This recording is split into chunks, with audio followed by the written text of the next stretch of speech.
حضرت ابراہیم علیہ الصلوۃ والسلام لے کر چلے اپنے بیٹے اور اپنی زوجہ کو۔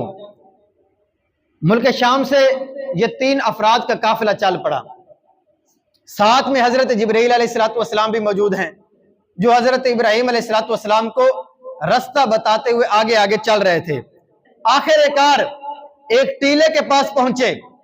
حضرت جبرائیل علیہ الصلوۃ والسلام نے عرض کی، اے اللہ پاک کے نبی، یہ وہ مقام ہے جہاں پر اللہ تبارک و تعالیٰ نے آپ کو پہنچنے کا حکم ارشاد فرمایا ہے۔ حضرت ابراہیم علیہ الصلوۃ والسلام اپنی سواری سے نیچے آئے۔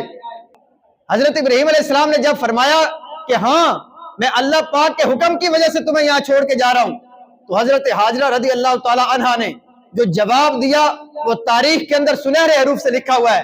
آپ نے عرض کی، اگر آپ ہمیں اللہ تبارک و تعالیٰ کے حکم کے مطابق چھوڑ کر جا رہے ہیں اور یہاں پر ہمیں چھوڑنا یہ اللہ پاک کا حکم ہے، آپ خیر سے تشریف لے جائیے، اللہ تبارک و تعالیٰ ہمیں ضائع نہیں ہونے دے گا۔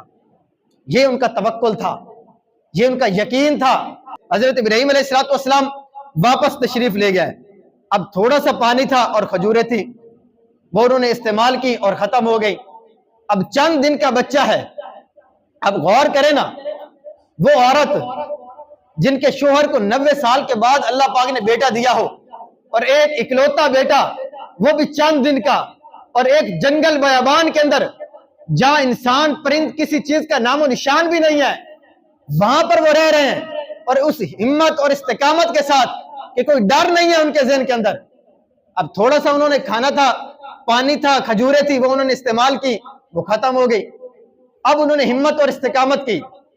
جہاں پر وہ اللہ تبارک و تعالیٰ کے حکم کے ساتھ اترے تھے، قریب ہی 2 پہاڑیاں موجود تھیں جن کو ہم صفا اور مروہ کے نام سے جانتے ہیں۔ انہوں نے ایک چکر جو ہے وہ صفا کی طرف لگایا کہ شاید اس طرف کوئی چیز کھانے پینے کے لیے مل جائے، لیکن توکل ان کا مضبوط تھا کہ اللہ پاک ہمیں ضائع نہیں ہونے دے گا۔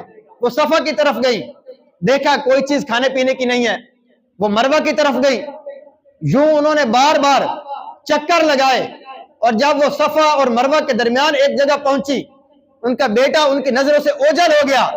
انہوں نے دوڑ لگائی کہ میں فوراً اس مقام سے نکلوں، اپنے بیٹے کو دیکھوں کوئی جانور ان کو نقصان نہ پہنچا دے۔ جب وہ وہاں پر اپنے بیٹے کے پاس پہنچی، اللہ تبارک و تعالیٰ کو ان کی یہ ادا اتنی پسند آئی کہ اللہ تبارک و تعالیٰ نے حج اور عمرہ کرنے والوں کے لیے اس صفا اور مروہ کی سعی کو واجب قرار دے دیا۔